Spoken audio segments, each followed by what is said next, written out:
I'm Nick Filardi. I'm Jason Thielbar. Welcome to the world's second finest podcast.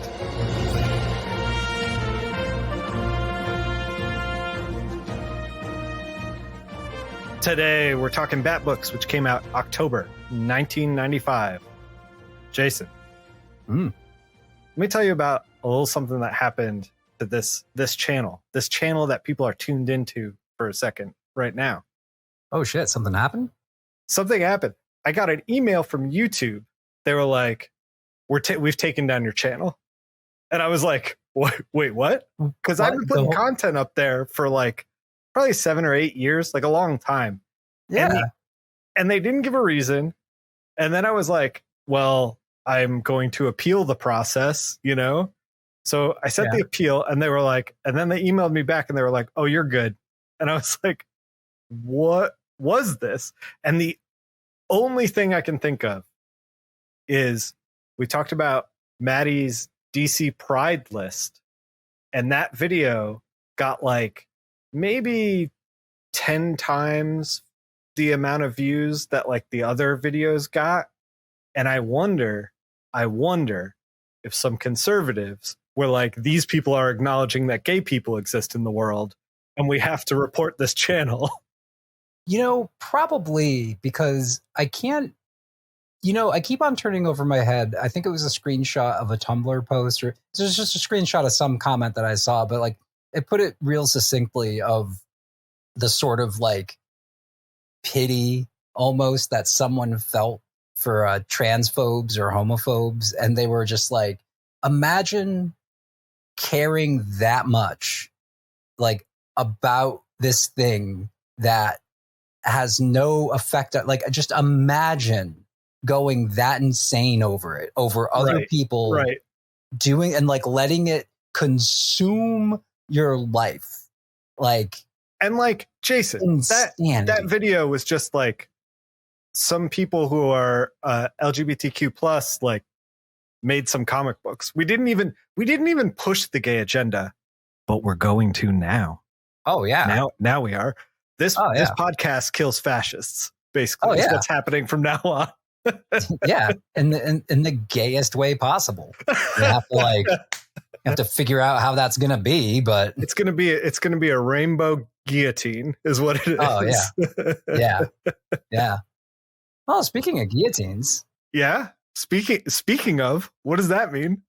There's a guillotine in one of the books this week. Oh, right. Yes. In Detective Comics, I believe. Or is it Batman? It's Batman 524. It's Batman. Yeah. It's Batman with Kelly Jones.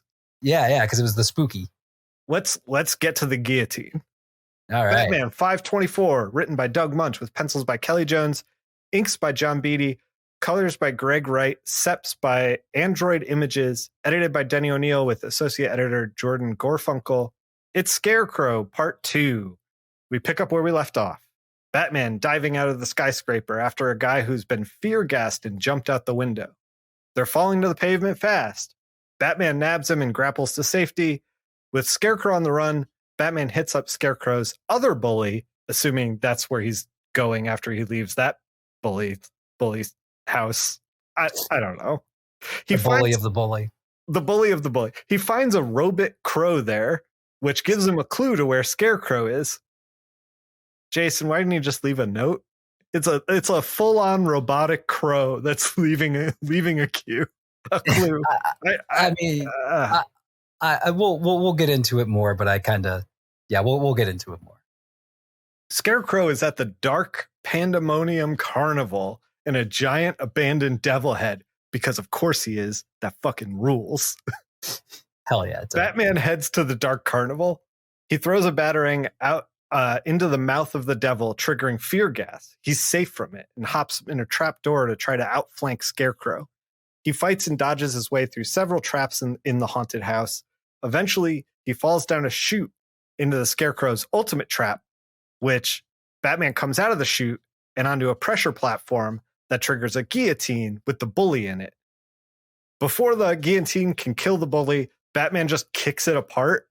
It seems like not a really great guillotine, to be honest. Like, well, I mean, Scarecrow is what, a professor of English literature. You know, he wasn't like in architecture, engineering, or anything. Right. You know, right. so right. He's a book kid. He's an indoor kid. Yeah. So Batman breaks the guillotine before it can kill the bully, and then proceeds to then like shame the bully for his actions about it. He was basically like, well, you get what you get when you're a bully. And it's like, he's strapped in a fucking guillotine, Jason. Like, yeah. Batman, I think that like he should take some sensitivity, just some, right. Just a little bit. just a little bit, like some sensitivity training, but for like just basic humanness. Yeah. Because in the Ratcatcher story, at the beginning of it, he saves a guy who's being covered by a swarm of rats, and basically like at the end of a session with a sex worker, he's like, the money's on the table. He's like, you should go see an ambulance. Yeah, an ambulance is on its way. Speaking of, he just like kicks a hole in the fiberglass head of the devil thing, and then he's like, go towards the lights and get help. Get out of here, you idiot. And it's like, this dude's been fear gassed and strapped to a guillotine and thought he was going to die. He might want like a hug, like a single hug. Yeah, right. If Robin was there, he would have hugged him. Anyway. Yeah, that's true.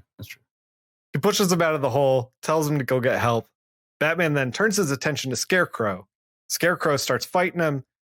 He ends up taking off Scarecrow's mask. Scarecrow then is inhaling a bunch of fear gas, so he starts freaking the fuck out. And then Batman basically just fucks with him at this point, like, because he's got like nose respirator filters in, so like the fear gas isn't like affecting him. So he comes down this mine cart and like makes himself look big, like he's trying to scare a bear. And the Scarecrow's just like really upset the whole time. And then Batman just punches him in the head a lot. And then Batman leaves the carnival with a limp Scarecrow in his arms. Next, Mr. Freeze. Ooh. Jason, what did you think of Batman 524? Honestly, I really dug it. I really started taking quite a different view on this little arc. Yeah. For anyone who's a fan of the Friday the 13th franchise, like, it just reminded me of that so much, because it's like spooky and scary, but also just so goddamn silly. And so it does have that kind of vibe. Yeah, because like people are like, people be like, oh, Jason Takes Manhattan is just so like, they're not even serious. It's like, yeah, they weren't serious after the first movie, man. Like, what are you talking about? Like, they knew what they were doing. Like, right. Come on, like, it's the kind of movie they were making. And so I think this is like, to me, I take it as that like, yeah, they wanted to do like a, like a horror story, but like, right. They know what book it is. Like, they can't do like, right. They're not going to do blood. They're not going to do gore, but they're going to be like, oh, this guy almost died. He was in a trap, but Batman helped him, like that kind of stuff. It's just like kid glove fun stuff. Yeah. So you might as well get silly with it. It's like, giant devil head and, sure, beats up the Scarecrow real quick. Like, yeah. The Dark Pandemonium Carnival. Sure. Yeah, I'm in. Yeah. Like how every town has a Dark Pandemonium Carnival, right? Your local Dark Pandemonium Carnival worked by the Dark Pandemonium Carnival Union. Right. Of course. Yeah. It's why it's still around, because it's good union work. The local Pandemonium 101. The local piano tuners. Yeah. So you read Shadow of the Bat. I did. This is a conclusion to the did you read Catwoman as well? Did you summarize that as well? No, I couldn't bring myself to read Catwoman. You're forgiven. You're forgiven. Because the Catwoman is like the middle of Shadow of the Bat 43 and 44. Yeah. But also, this story is a rough read. Rough read. Yeah. Take us into Shadow. All right. So, Batman, Shadow of the Bat 44, The Shadow Falls on Catman, The Secret of the Universe, Part 3. Written by Alan Grant. Art by Barry Kitson. Colorist by Paul Garrity. Color separation by Android Images. Bill Oakley is the letterer. Brian Stilfreeze still doing that awesome cover paintings. Jordan B. Gorfunkel, assistant editor, and Dennis O'Neill, big boy editor. Jumping right into these super inks, we have Catman beating up his hostage who is dressed like him. And he's pissed. I mean, super pissed that Catwoman stole his cape and cowl. The very source of my uncanny luck and criminal success stolen. Just what a whiny bitch. He's kind of whiny through this whole thing. Oh yeah, the whole time. Just a spoiled, rotten rich kid. So he curses Catwoman and the not at all culturally questionable Council of Three, but he won't be beat. He figures Catwoman is going to have to make the exchange for his cape and cowl to the other council members at some point. So he grabs his 2 large kittens, panthers in this case. He's going to use his skills he honed as a big game hunter to track her down. The cats already have this human cat scent. So like, that pretty much like that's all you're doing. You're having your cats lead like real big game hunter skills right there. It's like Legolas being asked like, what can you see with your elfin eyes? And he just pulls out a pair of binoculars. He's like, give me a second. Yeah. Just says elven eyes on the side of the binoculars. Yeah, exactly. While he's running away, he loses his footing and he trips up on something on the ground. Seems like his luck might actually ran out. Then we flip through the dark and muddy sewers that Batman and Catwoman are standing in. They're surrounded by rats, and Ratcatcher is telling them it's too late. All of Gotham is going down, poisoning the water supply, as he commands his ratties to kill the bats and the cats. Catwoman tries to quip her way out of it, mentioning how romantic this is, moonlight in the water and all that, while hundreds of rats descend upon them. Batman knows she's just trying to cope with this sort of terror, which, okay, you can recognize that, Batman. You can't recognize this dude might need a whatever. Right. Give the guillotine guy a hug. Guillotine, it doesn't matter. Like, just give him a hug. Batman tells her to shield her eyes as he throws a flash grenade and spear tackles Ratcatcher. Catwoman, ever the survivor, takes this as an opportunity to get the cat out of there. As Batman is beating the shit out of Ratcatcher, Catwoman tells him to keep up the good work, which, I mean, I thought that was pretty funny. It was pretty good.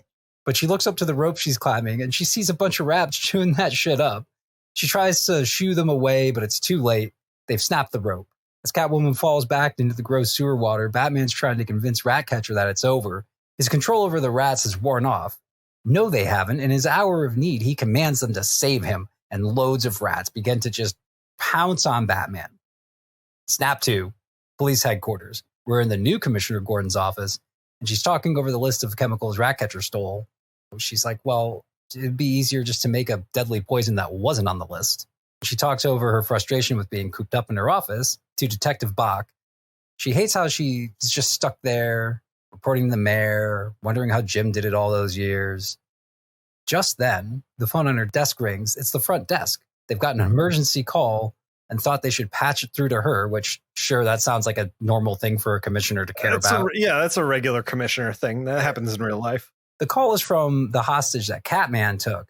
He broke free of some of his restraints. He's reporting, hey, I've been kidnapped. And then he remembers, oh, wait, the bomb that asshole set before he left with his big cats, before he can give his location, he starts to scramble away for his life, still tangled up in the ropes.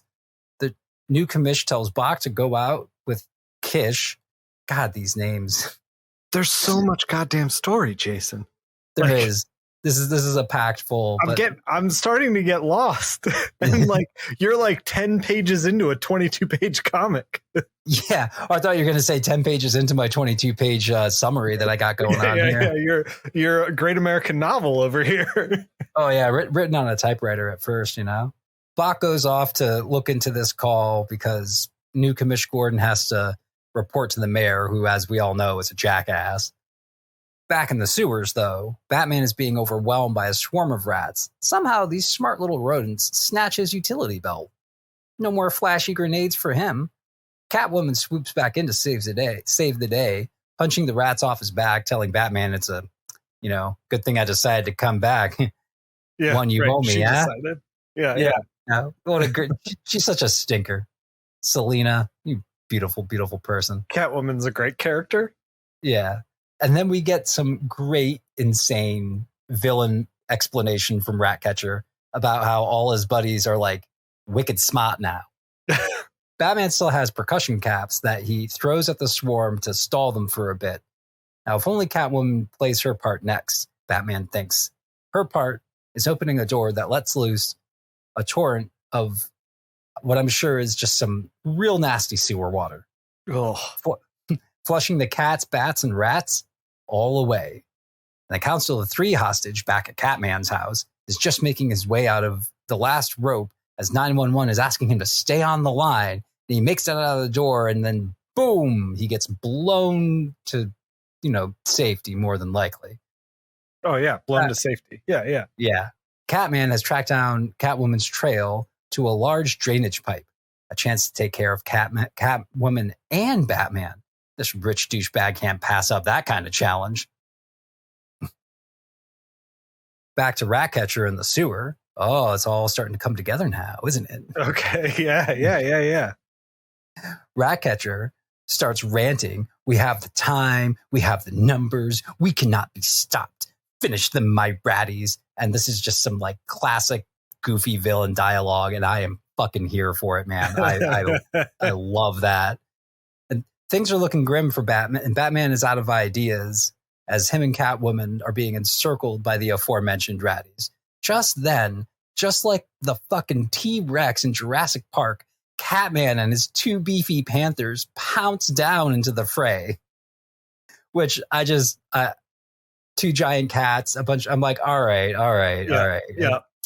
Okay. Catwoman is the scene now is yep. Batman, Catwoman, Catman. Yep. Two cats. Yep. A fuck ton of rats and Ratcatcher. Yeah. Catman's there to help? Question mark? Well, accidentally. Accidentally. Okay. All right. Yeah. Which, because Catwoman turns to Catman and goes like, hey, nice timing, and he looks at her and he's like, laugh while you can and tend to cut a permanent grin on your face. Whoa. All right. Yeah. That got serious. Catman, along with his big cats, buys some time for the Caped Crusader, and he goes after the biggest threat, the deadly and totally not goofy Ratcatcher. Yeah. Ratcatcher. Can I call you RC? He's being rushed, but it doesn't matter. He's like, all right, well, I'm going to kill all of Gotham anyway. I'm just going to, go after that. And just as he's about to pull a lever to dump all the poison, he gets hit by a batarang. Holy shit. Now he's sending the entire rat army after him. Batman flees to the first door he finds. And what does he find? A bunch of hypnotism equipment. Clearly the lab where Ratcatcher was growing his wicked smart rats. Looking around, he realizes it's just AV equipment and sees his only chance. Emerging from the room with two electrified cables, he then just plunges into a swarm of rats, frying the pie of them, which, just, goddamn. All right. It's, yeah. I was like, okay. There were a few moments in this where I'm like, all right. That's good comics. yeah. Little golf clap. Okay. This whole huge thing seems to disturb the other rats as the commotion around Catman and Catwoman appear to die down. Catman attempts to take his cape and cowl back, but Catwoman just hits him right on the button and knocks him the fuck out. One punch knockout, which great. Catman's freaking lame. Yeah. Ratcatcher is trying to command his remaining army of rats to stop Batman, who's still cooking the swarm that Ratcatcher sent after him. And it looks like these rats are smart enough to know that they're done with this shit. Yeah, right. They're getting out while the getting's good. And as they start to leave, Batman just grabs Ratcatcher, tosses the knocked out Catman over his shoulder. While making his way out of the sewer, this crazy motherfucker Ratcatcher is rambling that it doesn't matter. Ratus sapiens are out there. Humanity is doomed.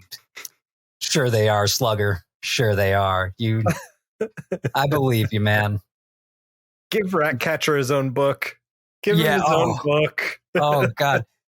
Give him his own book. Let me write it under the only condition that I have to be on like a bunch of coffee and a bunch of alcohol while writing it. I think I can like reach the like right levels of crazy.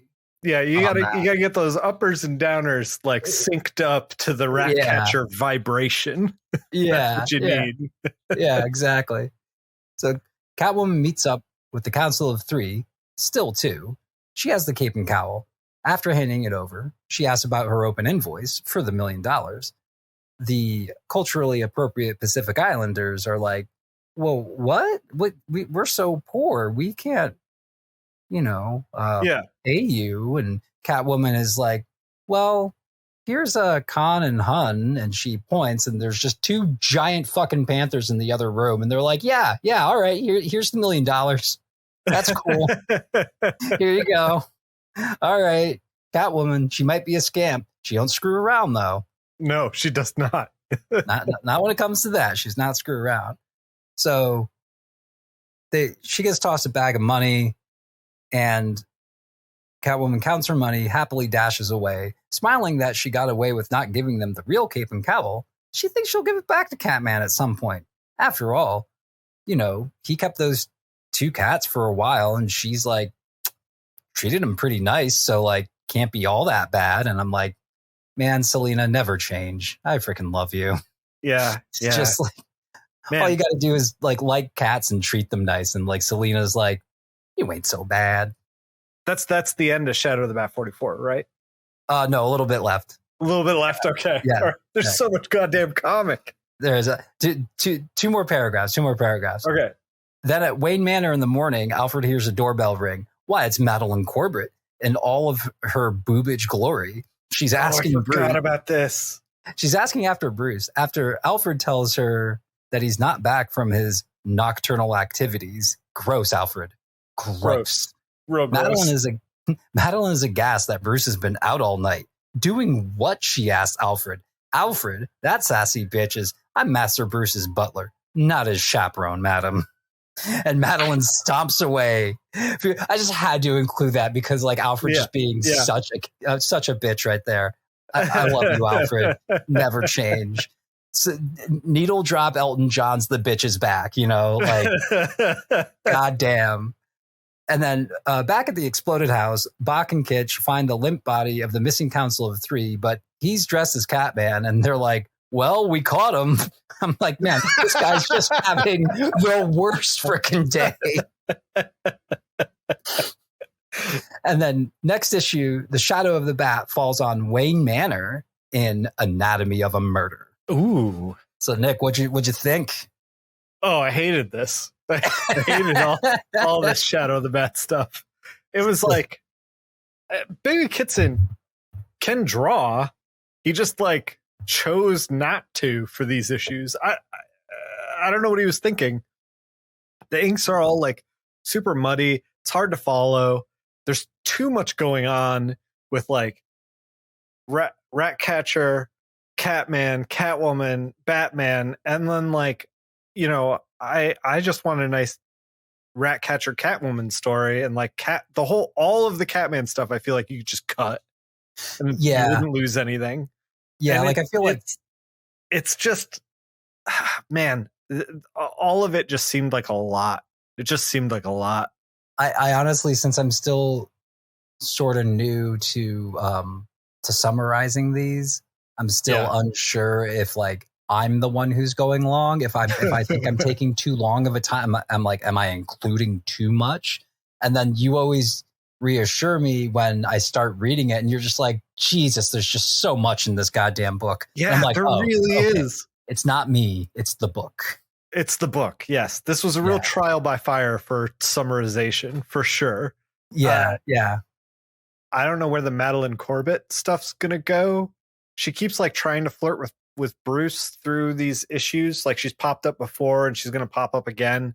Yeah. I don't know what the deal is. She's just like a woman who's throwing herself at Bruce Wayne. And I don't know if there's something else going on there or if they're setting up something, but I'm interested to see where it goes. Yeah, I'm glad they finally, even though I haven't read any of the most recent Batman books, but like from what I know about them, I'm glad they finally just like got Selina and Batman together, because like it was always just so boring to me whenever they would try like someone who wasn't Catwoman or Talia to be a love interest for Bruce Batman, because like he didn't really seem to give a shit about any other woman except for those two, and nobody could seem to write a convincing other woman that he would have been interested in. Excuse me, Jason. What about shit? I was like, I'll start this sentence and then her name will come to me. Who's the girl who went on the bad acid trip and then like became a 6-year-old and also healed Bruce's back? Do you remember who that was? It was like Bruce's. I'm in love with her now for like no reason. Yeah. Well, see, exactly. That's why that was so insane, because like, you remember the name? Doctor or something. No, I forget the name. Dr. Kinsolving? Was that it? Yes. I think that sounds right. I don't remember the first name, but it sounds right. Yeah. Oof. But yeah, this issue, and I will say about the art, like, it just seems like the art would have been good in like an indie style book that was mostly like, talking. Like the art was just like, this was like, I'd also say like, that an art house film director at gunpoint being forced to film a superhero movie, it's like it. I would even say it might even work better if there were far less characters in this book. Like if it was definitely overloaded, a more streamlined thing where I didn't have to keep track of the Council of Three, Catman, Ratcatcher, Batman, Alfred, Madeline Corbett, the mayor, the commissioner. Like there's 11 characters in this book, Jace. Like, and then like, and then all their motivation. Yeah, and then all their motivations are so weird, and like, the whole, When that happens with a script, it's so on the artist's shoulders to be like, the artist needs to give you all the road signs to like make it readable and legible, and like you always know what setting you're in, you always know what kind of like all the transitions, so that way it's readable. And this is something that like I didn't mean to go on a rant here, but here we are. This is something that like when fans are like, oh, such and such was written by this writer and he's such a great writer and I love this book, and it's like, that's half the job, because like you can have a great writer and then make something completely illegible. And Shadow of the Bat 44 wasn't illegible, but it was like not legible either. It's like kind of in the middle somewhere where it was like it's just tough. And now that it's especially disappointing because I know that Barry Kitson can draw, and he was just trying something on this one particular thing. It was the wrong fit for the wrong thing, and like I don't know. It was just a bad place. All these characters. You just made me think, because I didn't really clock that there were like, I think maybe I was too deep in it because I didn't really clock there was just so too much going on. Until you brought it up, I'm like, oh yeah, there really was. And I'm like, and now I'm thinking, I'm like, what, did Alan Grant just like walk up to Barry Kitson and be like, so you can be like George Perez, right? Okay, I'm just going to throw a bunch of characters on the page and just make sure to draw all of them all the time in all different poses. And and make sure it's on time too. You could, hey, if George can do it, you can do it. If legendary, one of the greatest comic book artists of all time can do it, like, you can do it. Keep track of all these characters and all these environments, and then also be like, I have to spend my time drawing a fucking 40 rats in a sewer. It's like, oh my God. And then some of the rats are different because they're big and smart, and you're just like, what are we doing here? Anyway, I don't know. Yeah. It's fine. Not my favorite issue, Shadow of the Bat, by far. No, but I think the thing that I think we can both agree, the thing that saves it is Ratcatcher just being like a perfect, just straight up, by definition, comic book villain. Yes, absolutely. Like, put Ratcatcher in everything. It's really great. I also appreciated the fact that Catwoman is like the sexy character to Batman, right? Like, oh, Catwoman's in this, got to bring the sexy. And they're like, let's get in the sewer with a bunch of rats. It's like, it's like the least sexy thing ever. Now, I will admit, I was just laughing pretty hard at my own joke that I didn't even say. Because you said give Ratcatcher his own book. And I'm like, yes, give him his own book. Let Tom King write it and have it be about how Ratcatcher doesn't have a good relationship with his dad. Boom. Eisner Award right there. Yeah. Oh my God. You could have him have this realization about his dad, and then the rats form his dad, and he has a conversation with his dad, but it's just a pile of rats. Jason, this is gold. It's gold. God. This is great, man. We need a 6-issue prestige little format run. Let's move on to Detective Comics. Yeah. All right. I'll bask in our genius while you do that.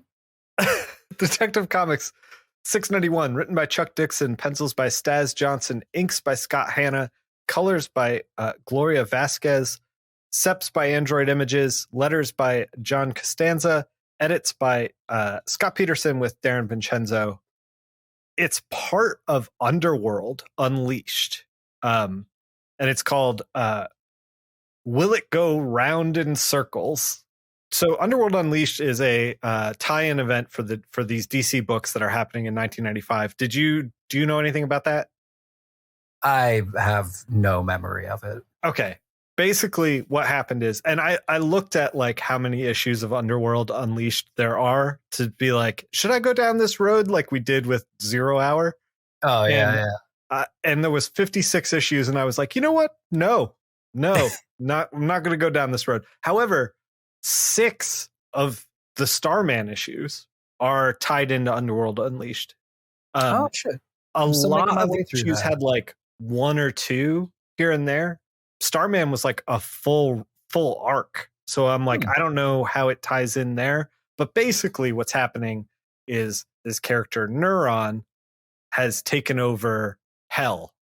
And he has decided to use his new power as Hell's vice principal. I don't know, whatever. Anyway, as Hell's viceroy, as Hell's viceroy, he's going to just give all these lame, like C tier, D tier villains a little bit of power. You know, he's gonna in exchange for their soul, he's gonna juice them up. Basically, that's kind of the tie-in event that's happening. So we don't actually get any Neuron stuff. He appears on a television real briefly. We don't really get any of the Hell stuff. We just get him like juicing up a C tier, D tier villain in this issue. All right. So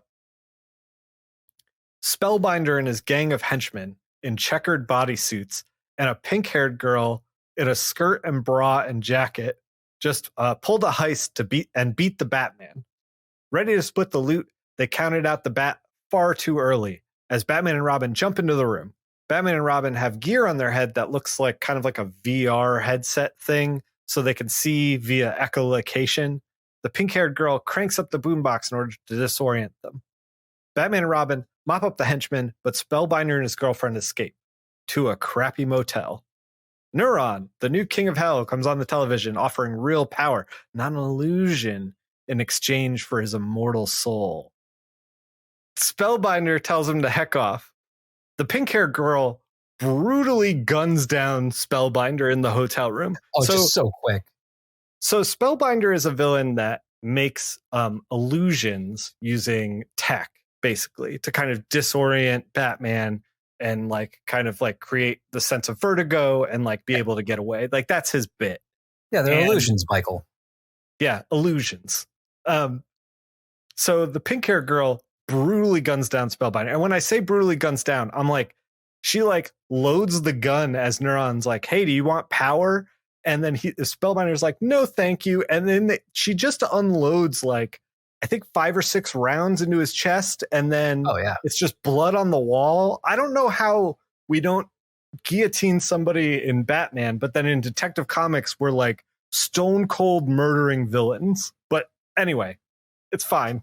I guess it's fine. I don't know. Well, I do appreciate the trope though of like seedy hotel gunshots. Obviously, no one cares because just just happens here all the time. So pink hair girl brutally guns down Spellbinder and asks if the deal is open to her too. And Neuron says he wasn't talking to Spellbinder in the first place. He knew where the ambition was.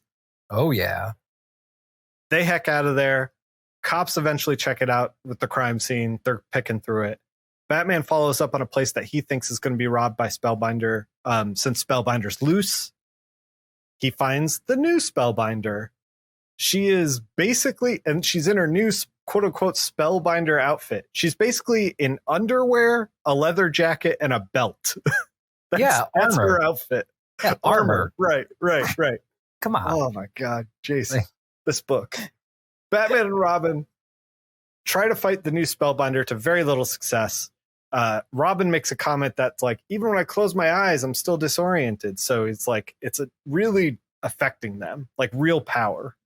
Eventually, Spellbinder takes away all semblance of location in this warped world, and they're just in a white void. Also, Montoya was at her apartment when a military guy tried to flirt with her. Also, Bruce Wayne sucks at golf, but on purpose, because he's Batman. Jason, what'd you think of 691? Honestly, I dug it. I dug it in the. I did too. In the just like, I know we say it a lot, but just like the pure like comic book. Man. Like this thing was schlock all the way through. Oh yeah. Like I had like the same reaction as you when you saw the new Spellbinder and her like new costume, and I was like in my head I was like hooting and hollering like a Married with Children audience. You know, I'm like, you know, like I know because it's like she is already barely wearing anything in the hideout. And then she transforms into Spellbinder, and it means that she just lost her pants, basically. It's so weird.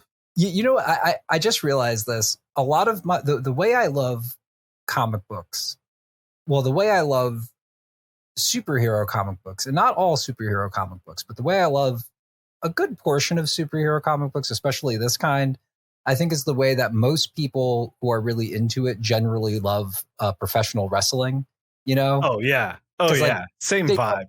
Yeah, because they know it's dumb. They know it's over the top, but they're like, I don't care. This is awesome. Like they're trying to do an awesome thing. And I'm like, yeah, I don't care that she's basically wearing underwear and in like 7-inch heels. Like this is awesome. Right. It doesn't have to make sense. Just enjoy the ride, you know? Man, I was thinking about when I was reading this issue, I was thinking about how there's a lot of very horny artists on Twitter and Instagram and all that kind of stuff. And they're all like younger people who are drawing these really horny characters. And the Spellbinder, despite being like in, you know, giant heels and underwear and a belt, like not sexy at all. And there's a weird disconnect, and I couldn't tell if it was the 90s or the way comics are made or whatever, but I was like, if you gave this issue to like one of these extremely talented, you know, 20 somethings, 30 somethings that are like on Twitter and Instagram, they would draw, like they would go for it. It'd be ass out, like going for it. And it just does not happen here. And it's strange to me. It's just like an observation to like walk this line between like, we're going to make Spellbinder, but it's going to be a woman now. And she's sexy, but also not too sexy, because I'm uncomfortable with that. You know, it's this weird, like, I don't know. It's just strange to me. Well, I think it's because of the community that sort of like, even though it's not one thing, but the sort of like the fan art community that started, like probably like more so the way we know it today on like early Tumblr, where like, and I was never like that deep like into my knowledge of it or anything, but like in the way I always saw it and the way that like that kind of like ultra horny art like it became commonplace and how they Right. got really good at it is like there seemed to be this culture in Tumblr, especially early Tumblr, that was just like one-upsmanship, but you couldn't just like one-up somebody by like, I don't know, adding like just bigger tits. I mean, sure, you could do that too, but it had to be something like more like you were like there was like a real right. And I think that's what like it's like crafting a context of sexy, and like there's no context of sexy in this book. No. I think that Tumblr weaponized horny comic artists. I'm gonna say that right now. Go on that limb. Oh yeah, totally. Spellbinder's early beginnings, and then nowadays we have weaponized horny art. Oh yeah, just like people who like somehow find themselves like getting calls from animation studios, be like, "Hey, I saw your work where one of these characters was mostly a pile of dicks, but they still look pretty sexy. So want a job?" Like, okay. I think I've seen that one. Floating around. God, I think we will now. Let's just put that out into the universe. Please don't send us a pile of dicks. Please. No, don't send it. Draw it and post it to your Tumblr, though. Yeah, absolutely. Go ham. All you. Yeah, totally. Jason, should we move on to what the core of this show is, which is the brand new issue of Batman and Robin Adventures #1. Batman and Robin Adventures, issue #1. Written by Paul Dini. Penciled by Ty Templeton. Inked by Rick Burchick. Rick Burkick, why is your name so hard to say? Colorist is... I always say Burchett. Oh, yeah, that's probably the right way to... Inked by Rick Burchett. Colorized by Linda Medley, who I texted you about. Lettered by Richard Starkings and Comics Craft. Darren Vincenzo is our associate editor. Scott Peterson is our big boy editor. Quick little aside about Linda Medley.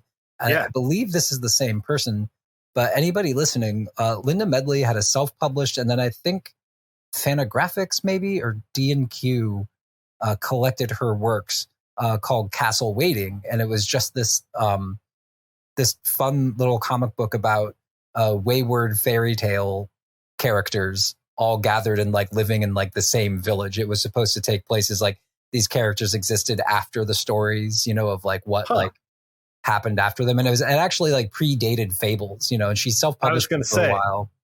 Yeah. And I remember too reading a short article with her, and this always stuck with me because it was so odd and I loved it. And they asked her about her process, and she's like, well, yeah, I always drew on 8.5 by 11 paper, so like that's what I draw the book on too. You just draw it on just standard like fucking full goblin mode over here. Like, just whatever you got, I'll just draw it. Give it to me. yeah, which is great. And I didn't realize or remember that she had a other career in comic books before that. Yeah, that's cool. Yeah, that's really cool. So let's go. Batman quietly commands as him and Robin swoop down into some shenanigans on the docks. Amid a hail of gunfire and punches, Robin gets in a few quips. He notices a goon with a bazooka. He doesn't like the idea that after an acro bat tick handstand spinning kick. Nailed it. And which, like kind of like hat on a hat there, Dick. Like, all right, man. He knocks the bazooka back just in time as it fires harmlessly into the air for some fireworks, celebrating a job well done.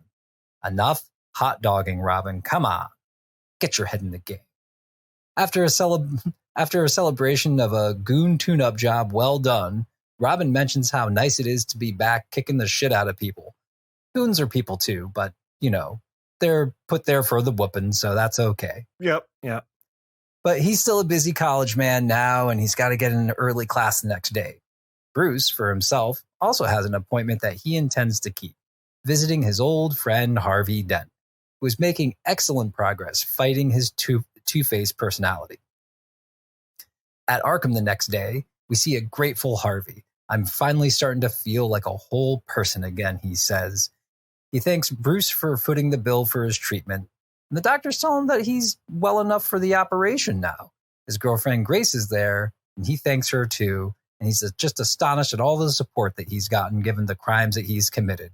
Which, like, hey, man, all right, Harv. Yeah. Yeah. Rehabilitation. Yeah, being truly grateful, After Bruce and Grace visit, Harvey's being led back to his cell. Joker notices this. Joker's kind of bored, and he notices that Harvey's looking a little chipper, and that doesn't seem like, fun to him, this other guy being happy, And he brings up to Harvey that maybe Bruce and Grace are a little doing some little carousing behind his back. Harvey takes quite an exception to this. Carousing? Is that what we're calling it? Carousing? Yeah, carousing. I was going to say hanky-panky. Ooh, okay. Yeah, that's better. Yeah. He suggests some hanky-panky going on behind his back. And Harvey takes quite the exception to this, and his two-faced rage shows as he slams his fist against the Joker's cell.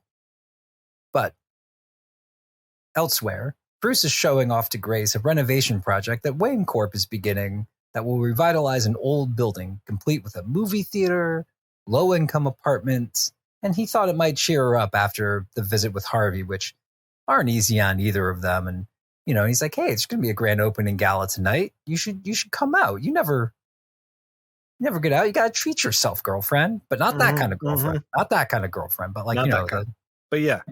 Yeah. And she agrees, and she's just like, oh, what did me and Harvey do to have such a good man as him as a friend? And so back at Arkham, Joker notices Harvey come into the rec room, and he gets up from his paper and fake apologizes to him, but Harvey ain't having any of it.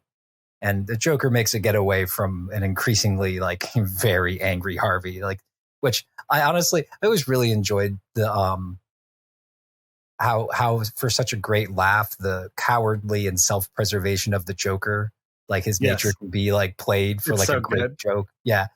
But he's slightly mad at him, who's not like a goon. He'll just immediately cower from and not want to be hit. Did you notice too?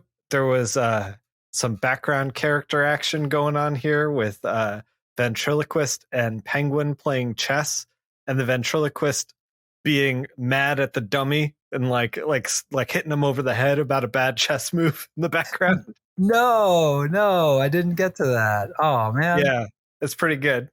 Oh, I'm gonna have to, like a little 3-panel gag that like Ty Templeton just like snuck in there a little bit. Yeah. So Joker leaves a clearly angry Harvey, but he strategically dropped the paper he was reading so Dent will notice the headline for the gala event for Bruce's renovation project. And in the little kind of commotion Joker started, he steals a phone from the office, which leaves the guards wondering where the hell it went, which I'm like, sure. I don't know, guys, you're in a building full of criminally insane people. And the Joker is able to just like walk around. Yeah, maybe one of them, But so Joker calls up his gal Friday with a plan that he thinks will end up in some great laughs. At the event that night, Bruce welcomes Grace, who's wearing such a lovely ball gown, I must say. She's looking good. She's happy to be out and about on the dance floor. And, Grace and Bruce start reminiscing. I didn't realize they were such old friends, but it makes sense. Like, Bruce goes way back with Harvey. And sure. And she's like, oh, remember when we all used to go out dancing, her and Harvey and Bruce, and she could never really remember any of his girlfriend's names. Bruce explains, like, well, never been that into long-term relationships, that PTSD motherfucker. Oof. Mm-hmm. As they slip off to the dance floor and towards an ostentatious fountain, Grace continues to question Bruce about his aversion to long-term relationships. He's such a caring and doting friend. And she starts to go, oh, well, but if things were different. Oh, but they weren't, Bruce replies. No, of course they're not. Of course they're not. Bruce, Bruce and Grace, they seem pretty cool. What a cool lady. They're just having a nice little moment and they know. And then, just as Grace tells Bruce that this is such a lovely party, a little peck on the cheek Who the hell is that? Who let the paparazzi in? The paparazzi, they're both shocked. Like, who took a picture? Like, what the? And Bruce is all confused, and he's like, who was that? The voice sounded so familiar. Then as the photographer is trying to get away, he hears her say, step aside, Puddin', Puddin', Puddin'. Hold on a friggin' second. And just right at the same time, Dick notices something's going on too. And yeah, she was actually pushing Dick Grayson aside when she called him Puddin'. He was like, what the? Yeah. Something's amiss. So they both spring into action to get into their work clothes as the paparazzo, who is Harley, strides, makes her way over to the editor of the Gotham Globe Society page with a picture of Grace kissing Bruce and tells them that they've announced their engagement. Oh man, shit's about to go down. And as Harley's making her getaway to a fabulous purple van, I must say, yep, Batman and Robin are already waiting, perched on top of it. Robin doesn't think Harley should leave the party so soon. Batman wants to know what Harley's up to. She's just out taking some pictures for her scrapbook, you know? And she lifts her camera to snap a picture, pressing the button, and then boom! Massive flame shoots out. I want a camera like that. Yeah, pretty neat. Dodging out of the way, Robin is able to kick the camera out of her hands, but Miss Quinn decides that capturing the moment on video might be a better option, with the video camera being a giant gun that just sprays the both of them with bullets. Yeah. As she shouts for her babies. And I really appreciated, by the way, there's a shot where so she's like shooting this machine gun video camera, and then there's a shot of like through the lens of the machine gun video camera, which is recording. So it's still a camera with a machine gun in it. And so it's like perspective of like, you know, what the camera and machine gun are seeing as a batarang is like flying at her. Yeah, it's just so much fun. And I also just will always love her babies and how she calls for her babies. Just the insane hyenas, which very quick aside, but did you know that like apparently like gangs in like certain African countries will like they have hyenas? Yeah, I know that. That's crazy. Yeah. Please just shoot me in the head. Whatever, like, what do I need for a quick death? I don't want to get ripped apart by a hyena. By hyenas? Yeah, God, I know. It's real brutal. Yeah, terrifying. Yeah, she calls for her babies, her little babies, her little hyenas. Well, wait, no, they're not very little, and they pounce quickly on Batman and Robin. Harley makes her get away and tells her babies to play nice, which, like, hey, she's trying to be a good mom, you know? Yeah. But Batman quickly knocks him out with some doggy knockout gas, which I guess if, like, you know, if postal carriers carry that, Batman's got to carry it, right? Like, sure. You know. Back at Arkham, the Joker is giddy with excitement as he skips down the halls with the paper in his arms. I love this whole sequence. That shot of Joker skipping down the hall is very, very good. Yeah. He snorts and laughs even harder as after he opens the paper, his plan is working out perfectly, and he skips down the cell block, and the Joker slips the paper secretively into Harvey's cell. Harvey pulls the paper up, turning red with rage as he tears it to shreds with the headline in the background blaring, "Billionaire and lawyer to marry." The door to his cell opens just at the moment the guards are delivering his breakfast, right when Harvey's just, well, he does what he does. He charges at them, smashing the orderly's face into the wall. Robin and Batman are going over the footage of the mayhem of Two-Face's escape in Arkham's security room, which, gotta say, appreciated that they just kind of been like, he just, got out. Yeah. And he just got out. He escaped. Two-Face is back, baby. Yeah. He went nuts, stole a gun, punched his way out of the place. Yeah. No one knows what made him snap.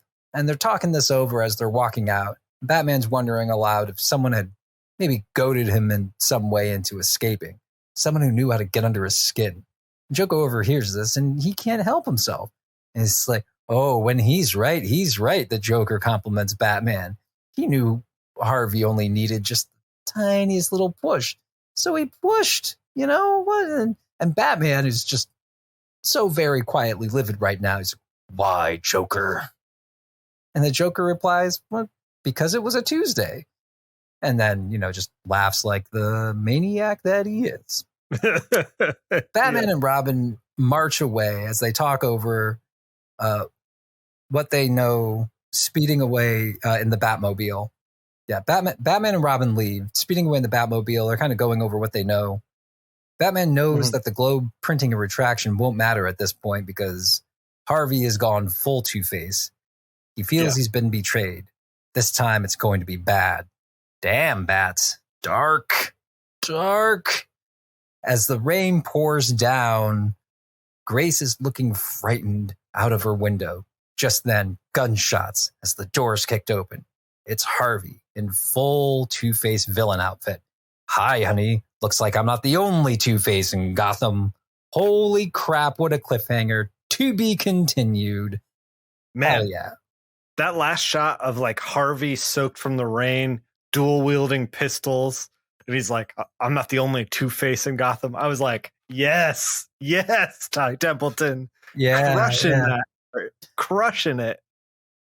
I think sometimes, Harvey was clever. Like Two-Face is a clever, like, he gets the villain puns and stuff, and I always enjoy when because he always seems like such a serious, like, gangster character.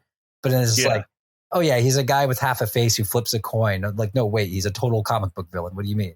I mean, obviously absolutely. He's a comic book villain, but like, So you like the inaugural run of the volume? I loved it. I love that they are. It's a little sad to see the act structure go because I liked all the names of all the acts and stuff like that. Like that was real ham bone comics. Like, just very fun. This arc was called Two Timer, but I'm sad to see that go. However, it's going to be nice to get some multi-part stuff, and I think that's what they're kind of teasing.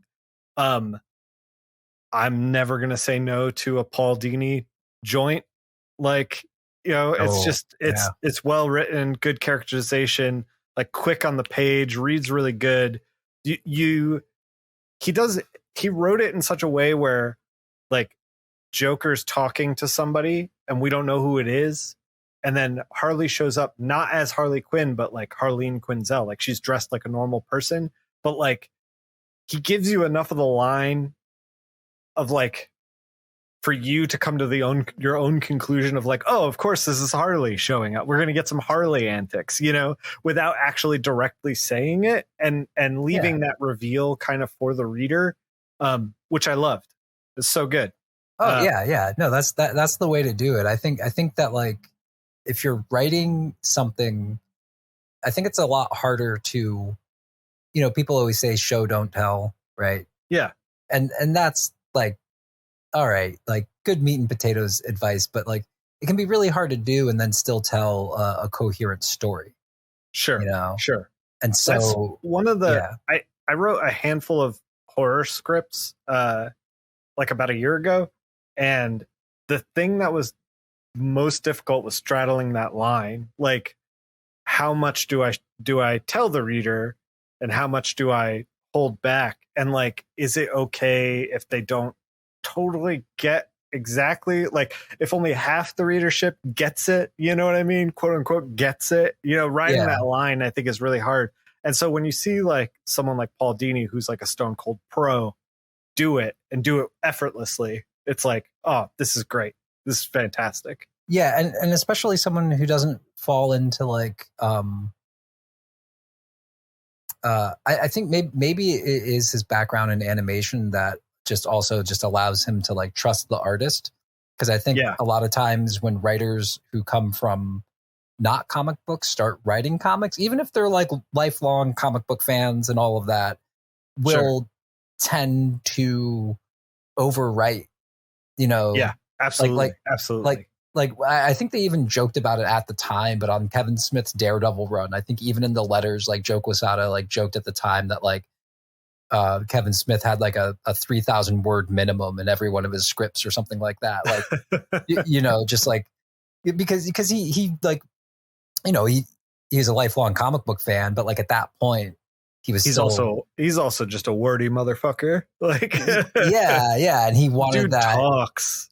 Yeah. And he likes that in his dialogue. Like that's the way he writes dialogue, is just a whole lot of talking. And so like, like he didn't really like those books are good. I haven't reread them in ages. But I was going to ask you if you've reread them at all recently at all. Like when was the last time you read them, do you think? Probably a good 15 years ago at this point. Yeah. Like I had them for a little, I got rid of them at some point. And I would reread them from time to time, even his Green Arrow run.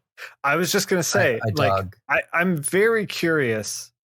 I set aside that Green Arrow run into my to read pile like a long, long time ago, and then just never got around to it. Because I was on like a Phil Hester kick, and I wanted to read a lot of Phil Hester stuff. He drew that Green Arrow run. Yeah, big Phil Hester stands over here. Yeah, for sure. And so I was wondering if the writing was going to hold up or not. I remember it being a sensation when it came out, but like, does it still hold up? Like Kevin Smith's stuff in general doesn't really hold up. So yeah, not for me. I mean, Mallrats is still great. Like Mallrats, I have a lot of nostalgia tied into, but like, so it's tough for me to separate it. Well, yeah. But I don't know. Mallrats is just straight up. Mallrats is just a stoner comedy. So any other thing like about it, like it can get a pass because like it's essentially just a stoner comedy. So it's like, all right, fine. Like it doesn't. Yeah, but then it's like, I don't know. Chasing Amy, he tries to like tackle sexuality in like the late 90s, and it's just like, oof. This is like, it just did not age well at all. Like, at all.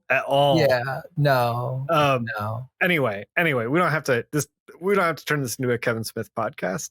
Yeah. The other thing that I wanted to remark on with this issue is the colors are very expressive in places. That Linda Medley did a great job with this, especially when like Two-Face's rage is boiling over. She did this like these like reds and yellows with this, like, neon green background, and she does it multiple times through this issue. She like created a motif for it. I did pick up on that. Was just real smart, just good comics, like good storytelling. That's what the pros do.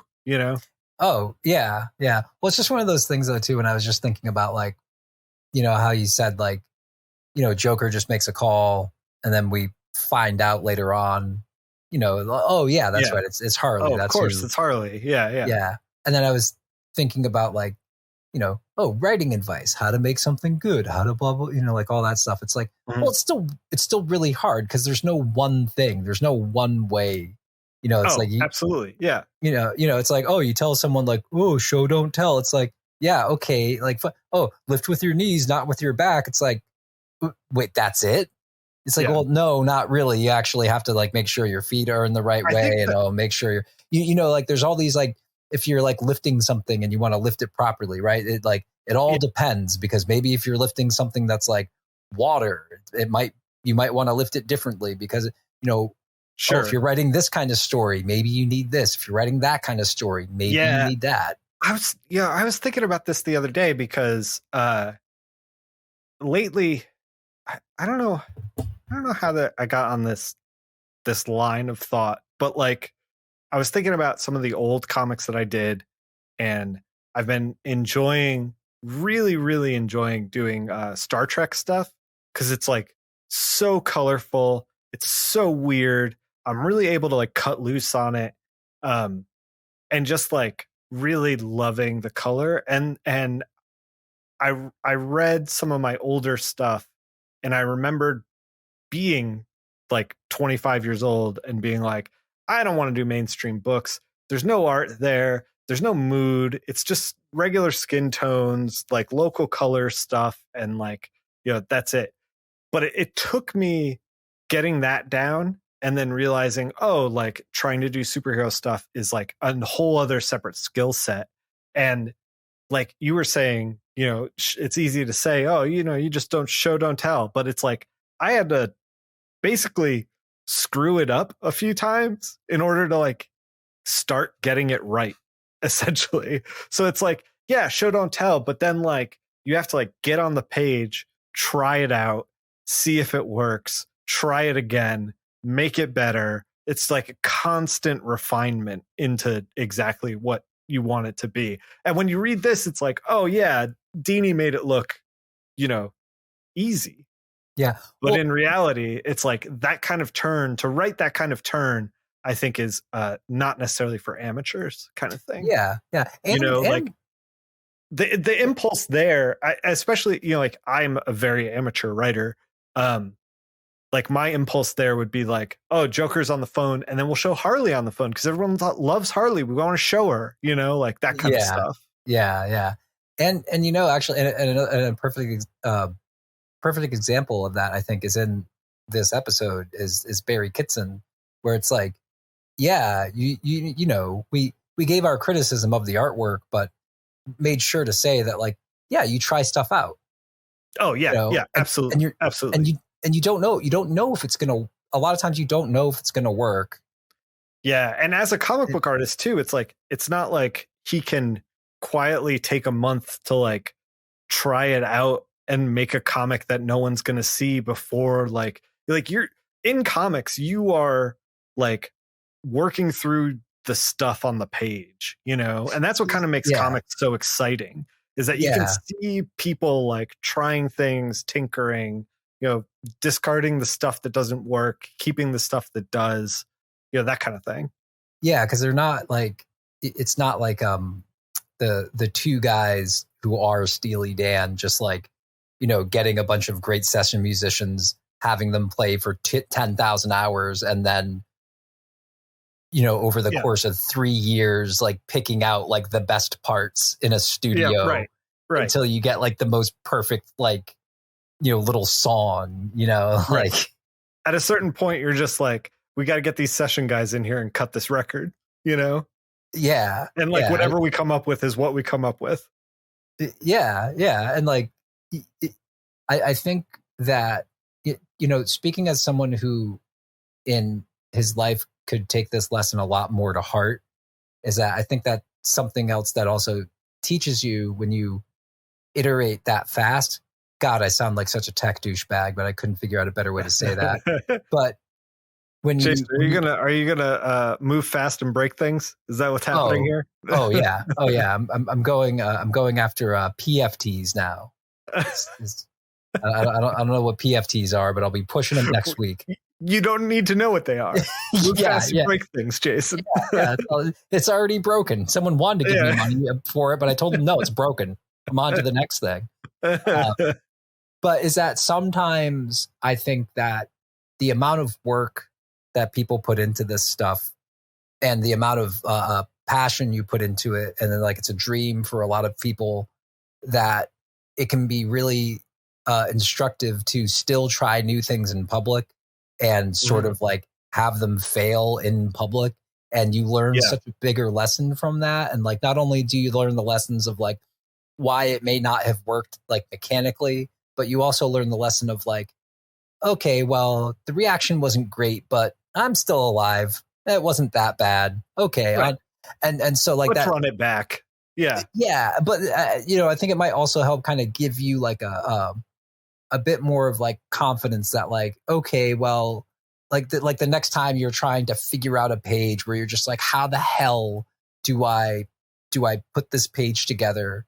It can give you a bit more confidence to be like, just try shit, instead of being stuck. And instead of just being like, just straight stuck and like, oh God, I don't know what I'm going to do. It's like, if it doesn't work out, like, that's fine. I have one other thing to add. Ty Templeton on page 21 absolutely like just a fantastic layout that I would never think of. And I just wanted to highlight it. It's the first panel is like Batman and Gordon and Robin like going through the Arkham Asylum, and this is when Joker reveals that like, oh yeah, he pushed Harvey over the edge because it was a Tuesday, and they're walking through, and then the second panel is like this hallway shot, very low angled hallway shot, low horizon line, very very small in the distance, and then on top of that are the panels of Joker. So Joker's like in your face as you're reading it, as he's like laughing. And then Gordon overlaps the last panel. Gordon's watching the Joker crack up. So you're there with Gordon. You got what Gordon sees. And we get that because Gordon's like overlapping the panel. So it's like, oh, we're watching the Joker and here's Gordon watching the Joker. We're with them.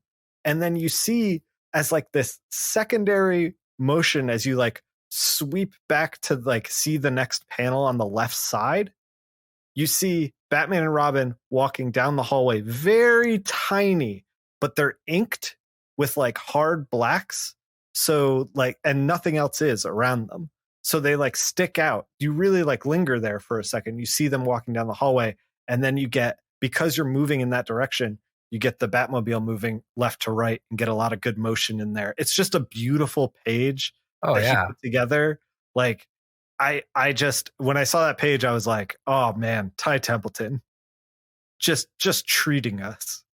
Oh yeah. Yeah. When you see a page like that, like that's a great pull. Cause like, yeah, that's like a, I mean, again, it's like one of those, like, everyone wants to do a oneer like Scorsese did, you know, in Goodfellas, but like, yeah, there's a reason though his is so effective, and it's not just the mechanics of it, you know. And there's like, it's like in sports when people try to replicate like the success that some other coach or team has, and like it sometimes works out a little bit, but they usually end up having to do something a bit different, because it's like, yeah, those people succeeded a lot because they're those people, and there's like 50 different decisions they made that like you don't know why. Sure Decisions, you know, in that way. And like, yeah, you're right, that's just such a beautiful, subtle little thing.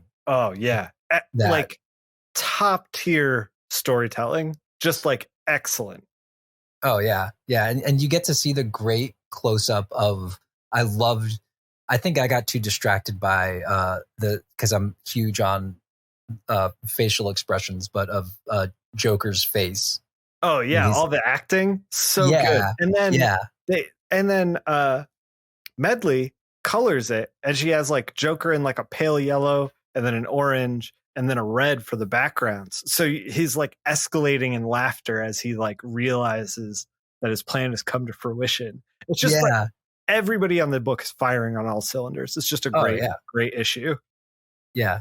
Oh yeah. A bunch of just a murderer's row, honestly. Like honestly, just. Yeah. No letters column. Instead, Scott Peterson just kind of chatted about the book and who's on it and their previous books that they've worked on and things like that. One little bit of info in there. Ty Templeton, apparently a Screen Actors Guild carrying member at one point, because he was in Sea of Love with Al Pacino and John Goodman. I thought that was like a really like neat detail. And that's wonderful. He's apparently also a musician. He used to make his living playing piano in smoky bars. So I thought that those were two little like interesting little tidbits. I sent you a it was either an Anti-Gravity Room episode or it was from oh god, rest in peace, Anti-Gravity Room. I loved you weird Canadian people so much. Yeah, it's such a great show. It was either that or the previous show. There was like I forgot what it was called. Well, the one you sent me had an MTV tag on it, so I thought it was just like an MTV like. Maybe it was just an MTV special, but they were talking about like a comic book, and they had Ty Templeton there in the 90s as he was working on I think this issue, because like he showed some pages and stuff, and he was breaking down how to make a comic, and he was just being an absolute ham bone, talking about how there's like he was explaining the process, but then he was like, it passes over to the letter, and he's like, I'm Sly Templeton, and it's like I'm the talented one, you know, like he's just being a jackass, and it was just very fun, and it made me love Ty Templeton more, so I just wanted to bring it up. Yeah, so man, so someone get Ty Templeton an endorsement deal, you know? Yeah, right. Dude obviously loves the camera, you know? Oh man, reading these issues really makes me want to corner him at a convention and have him regret meeting me. Yeah, just make it weird right away by bringing up this like this TV spot. Hey, remember in 1993 when you did this TV spot for MTV? That was pretty cool. Oh, yeah. Man. Anyway, regular letters next month, or next pod, not next pod, because we're gonna do 2 read next, but next Bat pod. Yeah. Regular letter column. Scott says that those letters are probably going to be for the end of Batman Adventures, not Batman and Robin Adventures. So it's going to take a little while to catch up. Yeah, like I said before, it was like something like 3 issues behind are usually the letters. So yeah, regular letters next issue, and I look forward to it. Yeah, I do too.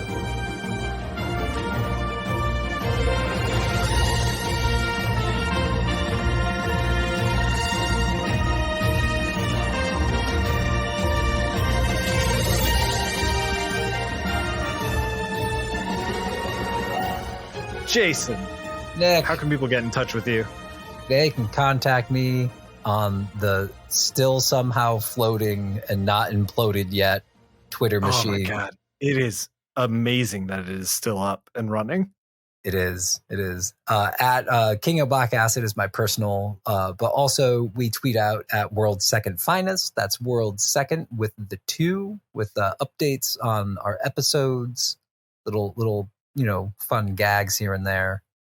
And if we take a hiatus, I posted it up there. I was like, we're going to be gone for a few weeks. Yeah. So if you're ever like, where's the pod? Like you can find it there, like an explanation of whatever's going on. Yeah. Where can people find you? They got to get their Elf-Eyes branded binoculars out. Elf-Eyes, yes. Jason, see, when you make a callback like that, and then I attach this exit to the second podcast that we're making, it doesn't work. Nobody knows what the Elf-Eyes thing is. This is comic books. Just put a little editor note under my joke and tell them to like, see. Found in episode whatever. Yeah. Thanks, Jason. Yeah, it's simple. There we go. We solved it. You can find me at linktree.com/Nickfil. All the stuff is up there. I actually have kind of reinvigorated myself to doing some more art on the Twitch stream. I've basically been doing all Fire Emblem, but I've been feeling like I want to do some more. Delicious in Dungeon is getting an anime, and so I kind of wanted to see if I could jump on the hype train a little by coloring a page out of Delicious in Dungeon Volume 1 and seeing how that turns out, post it up and do it on Twitch. I also just recently pinged a handful of artists who I've never worked with but always wanted to, and see if they had any commissions or anything lying around that they wanted to get colored. We'll see what I get. I don't know. Just sent out a lot of open invitations, so we'll see what happens. Oh, cool. And the Twitch link is up on the link tree. The Discord link is up on the link tree. Come hang out and talk Have comic. A good time. Yeah. Yeah. Talk comics. Thanks for listening. Thanks for listening, everyone.